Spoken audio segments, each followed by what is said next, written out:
அல்லேலூயா, அல்லேலூயா, அல்லேலூயா. 40 மினிட்ஸ்லாம் எடுக்க போறது இல்ல, வெறும் 20 மினிட்ஸ் தான். ஏன்னா எனக்கு தெரியும் எவ்வளவு சீக்கிரமா முடிக்கிறோமோ திட்டம் கம்மியாயிடும்.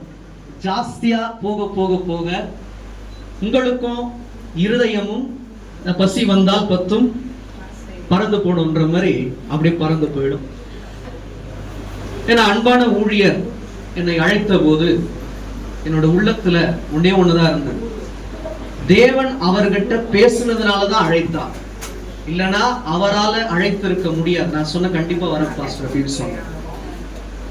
எனக்கு நேற்று வரை என்ன வார்த்தை கொடுக்க போறோம்னு சொல்லிட்டு நானும் என்னென்னவோ எழுதி பார்க்கிறேன், என்னால எழுத முடியல. நான் மாம்சம் இல்லையா, மாம்சம் அந்த அறிவு, அதுக்கு நம்ம இடம் கொடுத்தா நம்ம என்னதான் ஆவிக்குரிய வார்த்தைகளை தியானித்தாலும் அது சில நேரங்கள்ல நமக்கு வெளிப்படாது.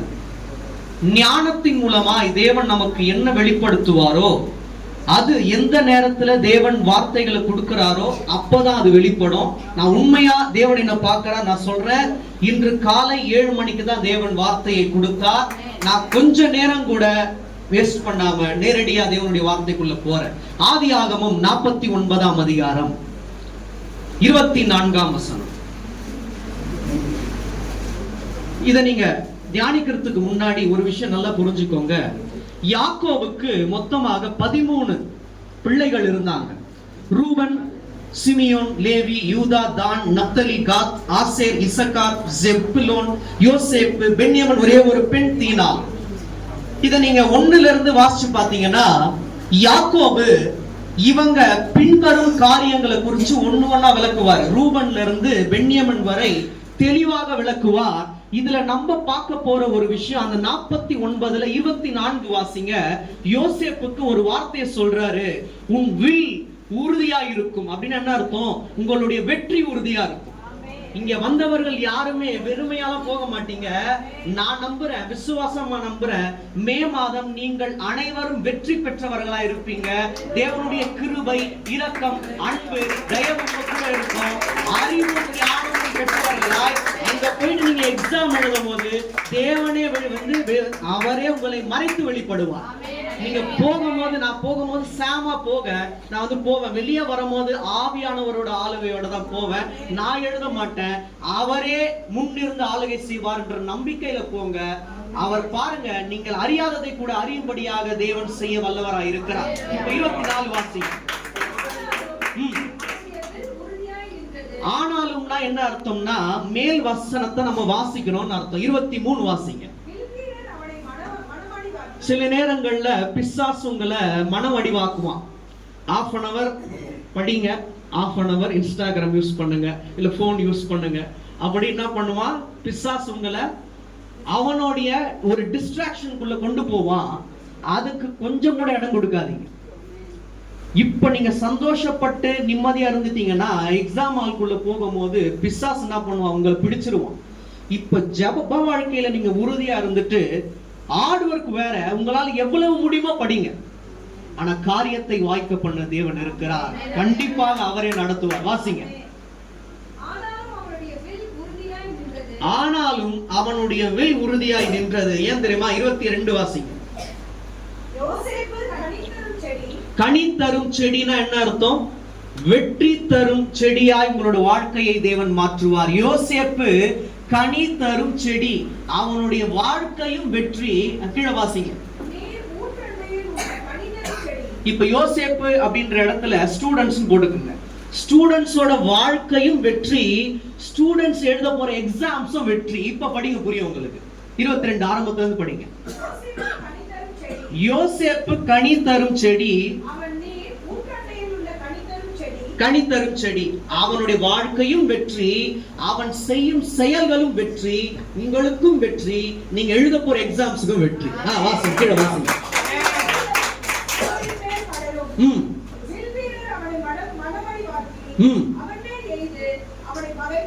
பகைத்தார்கள், உறுதியாய் நின்றது.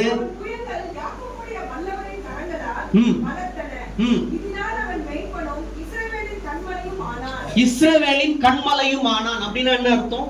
இதுல உங்களுக்கு விளக்கமா இருக்காது. யோசேப்பு இஸ்ரவேலின் கண்மலையானான் அப்படின்றதுக்கான ஆவிக்குரிய அர்த்தம், கண்மலை அப்படின்றது ஆண்டவராகிய இயேசு கிறிஸ்து, ஸ்டூடெண்ட்ஸோட ஐக்கியம் ஆண்டவராகிய இயேசு கிறிஸ்து கிட்ட இருக்கணும். எவ்வாறு யோசேப்பு கண்மலையானானோ, ஆண்டவராகிய இயேசு கிறிஸ்து என்னும் கண்மலை உங்களோடு இருக்கணும், நீங்களும் தேவனோடு இருக்கணும். அவ்வாறு இருவரும் இணைக்கப்பட்டு இருந்தால் தேவன் உங்களுக்கு வெற்றியை கொடுப்பார். உங்களுக்கு ஒரு சந்தேகம் வரலாம், இங்க கண்மலை அப்படின்னு தேவனே கொடுக்கலையே, நீங்க எப்படி கண்மலைன்னு சொல்றீங்க? அதுக்கு நம்ம ஒரு வேர்சஸ் வாசிக்கலாம். 1 கொரிந்தியர் 10:4, 1 Corinthians 10:4.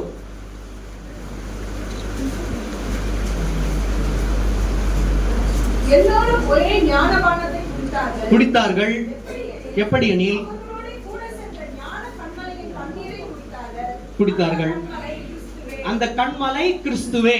அந்த கண்மலை எங்களுக்கு வெற்றியை கொடுப்பார்னு சொல்றவங்க மாத்திரம் கைகளை உயர்த்தி ஒரு அல்லேலூயா சொல்லலாமா? கண்டிப்பாக இங்க யார் யார் வந்தார்களோ நீங்கள் ஒருவரும் வெறுமையாக திரும்பி போக மாட்டீர்கள், வெற்றி பெற்றவர்களாய் திரும்பி போவீர்கள். எவ்வளவு பேருக்கு கிறிஸ்டியானோ ரொனால்டோ தெரியும்? எல்லாருக்குமே தெரியும்ல. அவரு ஃபுட்பால் கிரவுண்டுக்குள்ள வரும்போது ஒரு தாட்டோட வருவாராம், நான் சென்று கோல் அடிக்க போறேன்னு வரமாட்டாராம், நான் கோல் அடித்து விட்டேன்னு வருவாராம். ஆல்ரெடி ஐ ஹவ் கோல்டு அப்படின்னு என்ன அர்த்தம்? நீங்க எக்ஸாம் ஹாலுக்குள்ள போகும்போது நான் எக்ஸாம் எழுத போல வெற்றி பெற்றவனா தான் வருவேன் அப்படின்ற நம்பிக்கையோடு நீங்கள் வரும்போது அந்த வெற்றியை உங்களுக்கு தேவன் தர வல்லவரா இருக்கிறார். நான் இன்னும் கொஞ்ச நேரத்துல முடிச்சிடுறேன், ரொம்ப நேரம் எடுக்க போறது இல்ல. உங்களுடைய வில் உறுதியா இருக்க வேண்டுமானால் நீங்கள் 3 காரியத்துல உறுதியா இருக்கும். அது என்னன்னு அப்ப உறுதி அப்படின்றதுக்கு சில பேருக்கு அந்த வார்த்தை புரியும், சில பேருக்கு புரியாது. நம்ம சின்ன பிள்ளையா இருக்கும் போது அப்பா என்ன பண்ணுவாங்க, ஒரு ஆபத்தான இல்ல இங்க இருந்து அங்க கிராஸ் பண்ணணும் வைங்களேன், ரோட்ல போகும்போது அவர் நம்மளோட கையை டைட்டா உறுதியா பிடிப்பாரு. அவர் விட்டுட்டாருன்னா ஆபத்து, அவர் பிடிச்சிட்டாருன்னா ஆசீர்வாதம். அவர் பிடிச்சிட்டாரு பாத்தீங்களா உறுதியா, அந்த பிடிப்பு முக்கியம். அவர் பிடிக்கிறதுக்கு ரெடியா இருக்காரு, நம்ம இந்த 3 விஷயத்துல உறுதியா இருக்குமா அப்படின்னு நம்ம பார்த்துட்டு வேக வேகமாக நம்ம முடிக்கலாம். ரோமர் 12ஆம் அதிகாரம் 12ஆம் வசனம். ரோமன்ஸ் 12:12. நம்பிக்கையிலே சந்தோஷமாயிருங்கள், உபத்திரவத்திலே பொறுமையாயிருங்கள், ஜபத்திலே உறுதியாய் தரித்திருங்கள். முதல் விஷயம், பிரேயர் லைஃப் ரொம்ப இம்பார்ட்டன்ட். ஜப வாழ்க்கையில உறுதியா இருங்க. எங்களுக்கு பிரேயர் பண்ணவே தெரியலையே அப்படின்னு சொல்றவங்க கூட இருக்காங்க. ஒன்னே ஒண்ணு கேளுங்க, எக்ஸாம் ஹாலுக்குள்ள போறதுக்கு முன்னாடி என்னை மறைத்து நீங்க எழுதுங்கப்பா, அவ்வளவுதான் போதும். பிரேயர் ½ an hour பிரேயர் பண்ணி அதுல ஆண்டவர் இல்லைனாலும், நீங்க 1 நிமிஷம் பிரேயர் பண்ணி ஆண்டவர் இருந்தாலும் வித்தியாசம் இருக்கு. ½ an hour நீங்க பிரேயர் பண்ணி ஆண்டவர் இல்லைன்னு வைங்களேன், அது ஆவிக்குரிய வாழ்க்கை இல்லை, மாம்சத்துக்குரிய வாழ்க்கை, அது ஃபிளஷ். ஸ்பிரிட் எப்படின்னா ஒரு 10 செகண்ட் ப்ரே பண்ணாலும் ஆண்டவரோட ஆளுகை இருக்கணும். எக்ஸாம் ஹாலுக்குள்ள போகும்போது என்னை மறைத்து நீங்க வெளிப்படுங்கப்பா, நான் எழுதுறது ஆரம்பிக்கிறது நானா இருக்கணும், எழுதியது என் விரல் என்றாலும் எழுத வைத்தது உங்களுடைய குரல் அப்படின்னு சொல்ற அளவுக்கு உங்களுடைய வாழ்க்கை இருக்குமே. ஆனா 3 மணி நேரம் எப்படி போகணும் உங்களுக்கு தெரியாது. வித்தியாசமா தேவன் நடத்த வல்லவராக இருக்கிறார். நீங்க பாருங்க, நம்பிக்கை இருக்காது இல்ல, நம்பிக்கை இருக்கணும். நம்பிக்கை இருந்தாதான் சந்தோஷமா இருக்க முடியும். நாங்க சந்தோஷமா இருக்கோம், எக்ஸாம் கிட்ட நெருங்க நெருங்க நெருங்க ஆட்டோமேட்டிக்கா எங்களுக்கு சந்தோஷம் போயிடுது அப்படின்னு சொல்றது தேவனுக்கு தெரியுது, ஆவிக்குரிய கண்கள் நானும் பாக்குறேன். உங்களுக்கு சந்தோஷம் இருக்கணும். எப்படிப்பட்ட சந்தோஷமா? நம்பிக்கையான சந்தோஷம், நம்பிக்கையோடு இருக்கிற சந்தோஷம். யார் மேல இருக்கணும் நம்பிக்கை? அவர் மேல இருக்கணும், உங்க மேல இருக்கணும். ஏன்னா உங்களுக்குள்ளதான் அவர் இருக்க, உங்களுக்கு வெளியே இல்ல. உங்களுக்குள்ள இருக்கும் போது அவரை நம்பும் போது நீங்க என்ன பண்ணுவீங்க? உங்களை ஆட்டோமேட்டிக்கா நம்பி வாழ்வீங்க. அப்ப நம்பிக்கையா இருந்தால் நீங்க எப்படி இருப்பீங்க? சந்தோஷமா இருப்பீங்க. உபத்திரவத்திலே பொறுமையா இருக்கு. சில நேரங்கள்ல ஃபெயிலியர் வரும். நான் கூட 10th படிக்கும் போது குவார்டர்லி ஆஃப் இயர்லி எல்லாம் சோஷியல்ல ஃபெயில். ஓப்பனா சொல்லணும், இதை தேவனுக்கு முன்பாக இருக்கேன். நான் போய் சொன்னா அவர் என்ன பார்ப்பாரு. ஆனா தேவனுடைய கிருபையால போர்டு எக்ஸாம் அப்போ 77 மார்க் தேவன் எடுக்க வைத்தார். நான் என்னால முடிஞ்சிருந்தா 80க்கு மேல 90க்கு மேலன்னு சொல்லி இருக்கலாம். நான் ஜாஸ்தியா சொன்னாலும் என்ன பார்ப்பார். நீங்க இந்த மீட்டிங் முடிச்சுட்டு கூட நீங்க என்ன பாருங்க, என்னோட மார்க் ஷீட் காட்டுறது 375 மார்க் 10th. +2ல 1200 மார்க் எழுதுனேன், அதுல 800. நான் உண்மையா இருக்கும், ஜாஸ்தியா சொல்லி அப்படி பண்றது தேவனுக்கு பிரியமான ஊழியம் அல்ல. உங்களுக்கு ஒரு எடுத்துக்காட்டு நான் உங்களுக்கு சொல்றேன். அன்பான ஊழியர் சாலமன் பாஸ்டரோட அந்த இந்த ஒரு வாக்குத்தத்த ஆராதனையில அவர் பேசின ஒரு வார்த்தையை நான் பார்த்தேன். ஒரு மெசேஜ் கேட்டா நான் ஃபுல்லா கேட்பேன். உங்களுக்கு ஞாபகம் இருக்கா இல்லையான்னு எனக்கு தெரியல. எரேமியா 33:6 எடுத்தாரு. அதை நீங்க வீட்டுல போயிட்டு படிச்சு பாருங்க. முதல்ல அவர் சொன்ன டாபிக் என்ன அப்படின்னா, இழந்து போனதை மீண்டுமாக பெற்றுக்கொள்வீர்கள் சொல்லிட்டு யோபை குறிச்சு எடுத்தாரு. யோபுக்கு இருந்த நம்பிக்கை எல்லாம் வேற நம்பிக்கை இருந்ததா என்னன்னு சொல்லிட்டு இல்ல, அவனுக்கு ஒரு நம்பிக்கை இருந்தது. ஜீவனுள்ள தேவன் என் கூட இருக்காரு, இழந்து போனதெல்லாம் என்னை விட்டு போனதெல்லாம் போகட்டும், ஜீவனுள்ள தேவன் என்னோடு இருக்கிறார், அதனால் நான் இழந்து போனதை இரட்டிப்பாக தருவார் சொல்லிட்டு ஆரம்பிச்சு அவ்வளவு அழகா ஒரு 4 பாயிண்ட் எடுத்தாரு. நான் ஒண்ணு கூட மிஸ் பண்ணாம, ஒரு செகண்ட் கூட மிஸ் பண்ணாம கேட்டேன். உங்களுக்கு நேரம் வாய்க்குமானால் நீங்கள் சென்று கேட்டு பாருங்க. தேவன் உங்களோட பேசுவார். ஒரு ஊழியர் கூட அதுல தெளிவா அவர் சொல்றாரு, எனக்கு அக்டோபர் மாதம் இந்த வார்த்தையை தேவன் என்னோட வாயில வைத்தாருன்றாரு. பாஸ்டர் நீங்க என்ன அவ்வளவு அழகா என்னன்னு இதை அதை சொல்ல ஆரம்பிச்சேன்னு வைங்களேன், இந்த மெசேஜ் என்ன ஆயிடும், உங்களுக்கு கிளம்சி ஆயிடும். அதனால உங்களுக்கு ஏன் சொல்றேன்னா, ஒரு ஊழியர் கூட தேவன் எவ்வாறு பேசுவார்ன்றதுக்காக நான் உங்களுக்கு சொல்றேன். அப்ப நான் உண்மையும் உத்தமமாக இருக்க வேண்டும். அப்ப முதல் விஷயம், ஜெப வாழ்க்கையில நீங்க உறுதியா இருக்கணும். ஒன்று. இரண்டாவது, ஈப்ரூஸ் எடுத்துங்க. எபிரேயர் 3:14. ஈப்ரூஸ் 3:14.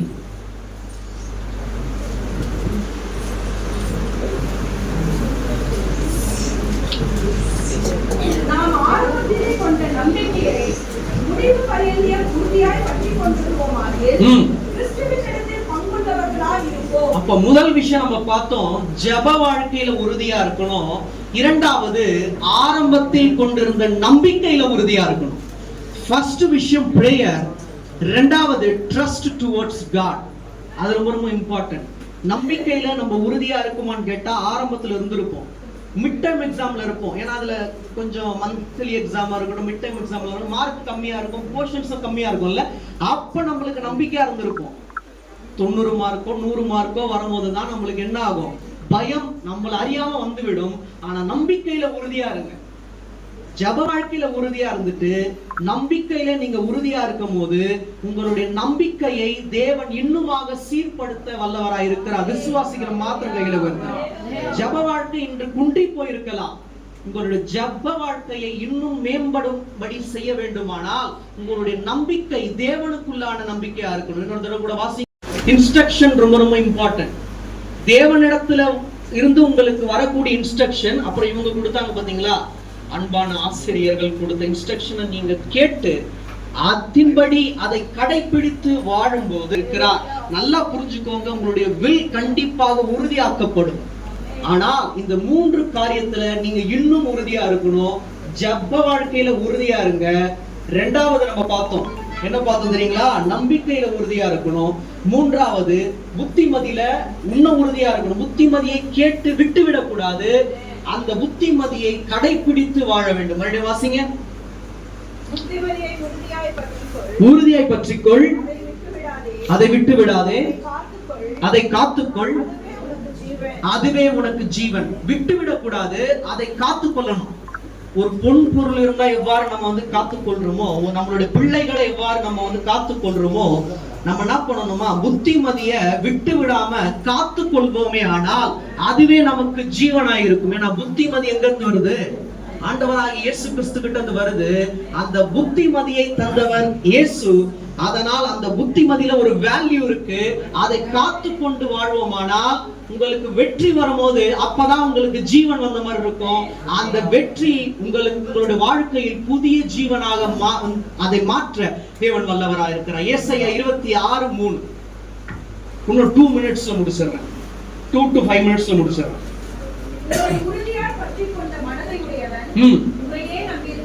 உண்மையே நம்பி இருக்கிறபடியால் உங்களுக்கு ரிசல்ட் வரும்போது பூரண சமாதானமா தான் இருப்பீங்க. ஃபுல் ஃப்ளெட்ஜ்டா தான் இருக்கும். ஷார்ட் டர்மா இருக்காது. உங்களுடைய சமாதானம், உங்களுடைய பீஸ் லாங் டர்மா தான் தேவன் வைப்பார். இல்லையா சொல்லலாமா? உறுதியான நம்பிக்கை ரொம்ப ரொம்ப முக்கியம். தேவன் மேல இருக்கணும். உங்க மேல இருக்கிறத காட்டி தேவன் மேல இருக்கும் போது உங்களுக்கு தேவன், இறுதியா நான் அதை சொல்லிட்டு முடிக்கிறேன், 2 விதமான ஆசீர்வாதத்தை தேவன் உங்களுக்கு கொடுக்க போறார். நம்ம ஆரம்பத்துல பார்த்தோம் பாத்தீங்களா, ஆதியாகமம் 49 அதுல 23 இருந்து அப்படியே வாசிங்க. நான் அதை சொல்லிட்டு முடிச்சிடுறேன்.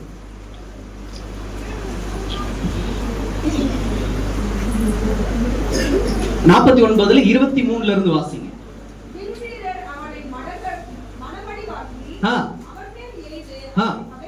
பகைத்தார்கள், நின்றது.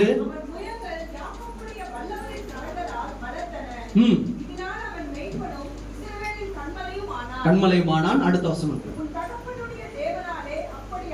அப்படி ஆயிற்று, அவர் உங்களுக்கு துணையாயிருப்பார்.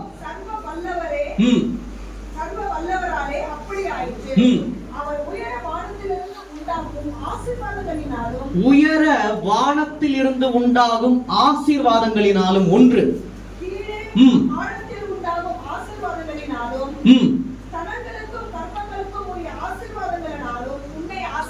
இதுல நீங்க புரிஞ்சுக்க வேண்டிய 2 விஷயம் சொல்றேன்.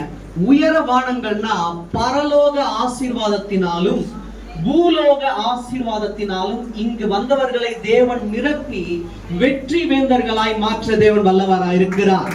யோசேப்போட வாழ்க்கையில மட்டும் இல்ல, நீங்க பாத்தீங்க அப்படின்னா ரூபன்ல இருந்து அப்படியே நீங்க வாசிச்சு வரும்போது 2 பேருக்கு தான் மேன்மையான ஆசீர்வாதம். ஒன்று யூதாக்கு, இன்னொன்னு யோசேப்புக்கு. இந்த யோசேப்பு அப்படின்றத நான் சொன்னேன், ஸ்டூடெண்ட்ஸ் உங்களுடைய வில் கண்டிப்பாக உறுதிப்படுத்தப்பட்ட வில்லா இருக்கும். 2 விதமான ஆசீர்வாதங்களை பெற்றவர்களா இங்க இருந்து போவீங்க. எக்ஸாம் ஆளுக்குள்ள போகும்போது பயம் இருக்கும், ஆனா உங்களுக்கு என்ன இருக்க கூடாதுன்னா, தேவன் என்னை நடத்த மாட்டார் அந்த நம்பிக்கை இருக்க கூடாது. தேவன் என்ன நடத்துவார் அந்த நம்பிக்கை இருக்கணும். பயம் இருக்கணும். யார் மேல இருக்கணும்? தேவன் மேல இருக்கணும். தேவன் என்ன நடத்துவாரு, நான் அல்ல. கிறிஸ்துவே எனக்குள் பிழைத்திருக்கிறார், என்னை கொண்டு பெரிய காரியங்களை செய்ய தேவன் வல்லவராய் இருக்கிறார் அப்படின்ற ஒரு நம்பிக்கை உங்களுக்கு இருக்கணும். இன்னைக்கு கூட நீங்க வந்து பாத்தீங்க அப்படின்னா நிறைய பேர் வந்து டிமோட்டிவேட் பண்ண நிறைய பேர் இருப்பாங்க, மோட்டிவேட் பண்ண ரொம்ப பேர் இருக்க மாட்டாங்க. அவர் மட்டும்தான் குப்பையில் இருந்தும் புழுதியில் இருந்தும் தூக்கி ராஜாக்களோட உட்கார வைக்கிற தேவன், நம்மையும் அவ்வாறு செய்ய தேவன் வல்லவராய் இருக்கிறார். 26 மட்டும் வாசிச்சிருக்க, முடிச்சிருக்கோம். 49 26.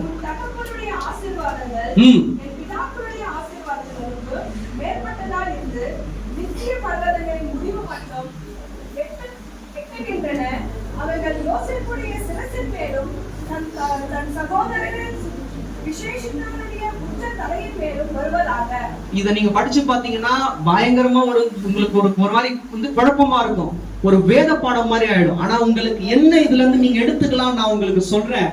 10th மட்டும் இல்ல, +1 +2 மட்டும் இல்ல, நீங்க யூஜி பிஜி பிஹெச்டி போனாலும் அவருடைய ஆசீர்வாதம் உங்களை பின்தொடர்ந்தே வரும்படியாக செய்வார்.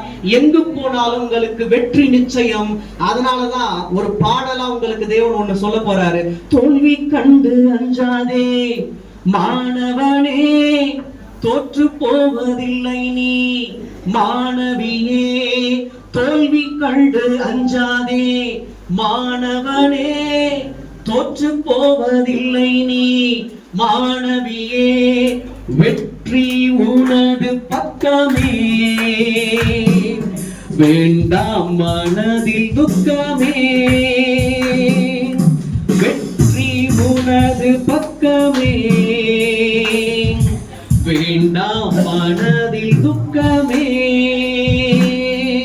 தோல்வி கண்டு அஞ்சாதே மாணவனே, தோற்று போவதில்லை நீ மாணவியே.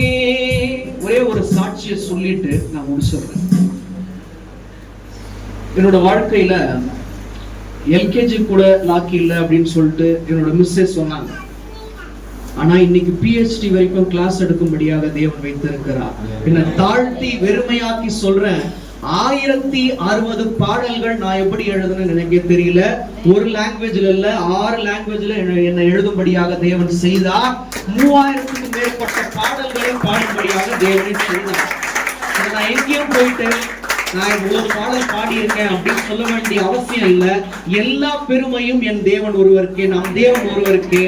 அவரே உங்களுக்கு அறிவையும் ஞானத்தையும் அள்ளி தந்து உங்களை ஆசீர்வதிக்க வல்லவராயிருக்கிறார். அதனால நல்ல ஒரு விஷயத்தை புரிஞ்சுக்கோங்க. இங்க வந்த யாவருடைய வில்லுமே ஒன்றுமே என்ன ஆகாது, வாடி போயிட்டு விழுந்து விடாது. உங்களுடைய வில் உறுதிப்படுத்தப்பட்ட வில்லா இருக்கும். வில்லுன்னு என்ன சொன்ன, வெற்றி உறுதிப்படுத்தப்பட்ட வெற்றியா இருக்கும். ஆனால் நீங்க 3 காரியத்துல உறுதியா இருக்கணும். ஜெப வாழ்க்கையில உறுதியா இருக்கணும், நம்பிக்கையில உறுதியா இருக்கணும், புத்திமதியில உறுதியா இருக்கணும். பிரேயர், ட்ரஸ்ட், இன்ஸ்ட்ரக்ஷன், இந்த 3 காரியத்துல நீங்க உறுதியா இருங்க. ஆண்டவர் உங்களுடைய வாழ்க்கையில் அற்புதமான காரியங்களை செய்ய வல்லவராய் இருக்கிறார். வேணா எழுதி வச்சுக்கோங்க. இந்த வார்த்தைகள் தீர்க்க தரிசனமான வார்த்தைகள். நான் தீர்க்கதரிசிலாம் இல்ல, அவர் மட்டும்தான் தீர்க்கதரிசி. அதனால உள்ளத்தின் ஆழத்துல இருந்து நான் சொல்றேன், யாவரும் எக்ஸாம் எழுதுற யாவருமே நல்ல மதிப்பெண்கள் பெற்று சாட்சியா இருப்பீர்கள். தேவனே உங்களோடு இருந்து ஆளுகை செய்வார். கண்களை மூடலாம். அன்பின் பிதாவே, ஆசீர்வதிக்கப்பட்ட இந்த ஒரு நல்ல வேலைக்காக நன்றி செலுத்துறோம் அப்பா. இன்று வரை ஆண்டவரே எங்களோடு இருந்து பாதுகாத்து வழிநடத்தி வந்த தேவன், இனிமேலும் ஆண்டவர் வழிநடத்த போற கிருபைக்காக நன்றி செலுத்துறோம் அப்பா. இங்க வந்தவர்கள் ஆண்டவரே ஒருவருமே ஆண்டவரே வீணாக போகாம உம்முடைய ஆசீர்வாதத்தை பெற்றவர்களாய் ஆண்டவரே சென்று திருப்தியாய் இருக்க போற கிருபைக்காக நன்றி செலுத்துறோம் அப்பா. எந்த ஆபத்தோ, எந்த போராட்டங்களோ, எந்த ஒரு சோகங்களோ இவர்களை வந்து சேதப்படுத்தாதபடி ஆண்டவரே நீரே இவர்கள் கூட இருந்து ஆட்கொண்டு வழிநடத்த போற கிருபைக்காக நன்றி செலுத்துறோம் அப்பா. கர்த்தராகிய நான் அதை காப்பாற்றி அடிக்கடிக்கு அதற்கு தண்ணீர் பாய்ச்சி ஒருவரும் சேதப்படுத்தாதபடிக்கு இரவும் பகலுமாக காத்துக் கொள்வேன் என்று வாக்குத்தத்தம் செய்த கர்த்தர், அன்பான பிள்ளைகளை ஆண்டவரே நீரே காப்பாற்றி தண்ணீர் பாய்ச்சி காத்துக் கொள்ள போற கிருபைக்காக நன்றி செலுத்துறோம் அப்பா. என் ஜனங்கள் நான் அளிக்கும் நன்மையினால் திருப்தி ஆவார்கள் என்று வாக்குத்தத்தம் செய்த கர்த்தர், நீர் அளிக்கும் நன்மையினால் ஆண்டவரே பிள்ளைகள் திருப்தியாகி அனைவரும் நாங்கள் இங்கு சென்றோம், தேவன் இடைப்பட்டா இன்று நாங்கள் வெற்றி பெற்றவர்களாய் சாட்சியாய் நிற்கிறோம் என்ற ஒரு வார்த்தையுடன் ஆண்டவரே இவர்கள் வரப்போற கிருபைக்காக நன்றி சொல்கிறோம் அப்பா. தோல்வியான வாழ்க்கையா இருக்கலாம், வெற்றி வேந்தன் இவர்களுக்கு வெற்றியை தந்து ஆசீர்வதித்து வழிநடத்த போற கிருபைக்காக நன்றி சொல்கிறோம் அப்பா. நீரே பாதுகாத்துக் கொள்ளுங்க, வழிநடத்துங்க. மீட்பரும் இரட்சகருமாகிய இயேசு கிறிஸ்து நாமத்தில் ஜெபிக்கிறோம் எங்கள் ஜீவனுள்ள நல்ல பிதாவே, ஆமென்.